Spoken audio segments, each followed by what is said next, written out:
কেটে পড়েছে, ফাটিয়ে নিয়েছি, নিয়ে রোদে দেবো এবার। পরে নুন দিয়ে মাখিয়ে খাবো, তাই যেহেতু এখন নুন নেই, নুনটা ছাড়াই দিচ্ছি, কিন্তু রোদটা দিয়ে খাবো, খেতে ভালো লাগবে। একটু রোদে দিয়ে দিই।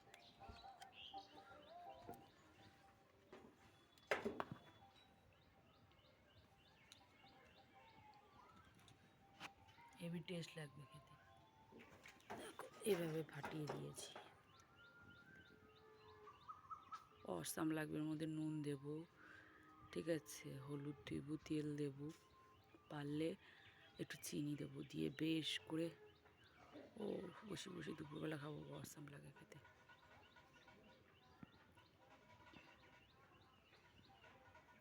দাদা টক প্রেমী কমেন্ট করো, কে কে আম খেতে ভালোবাসো।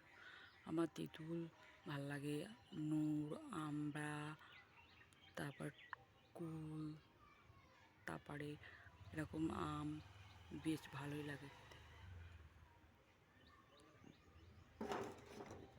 যখন খাবো একটু জল ধোয়া করে, ধুলো বালি রয়েছে তো।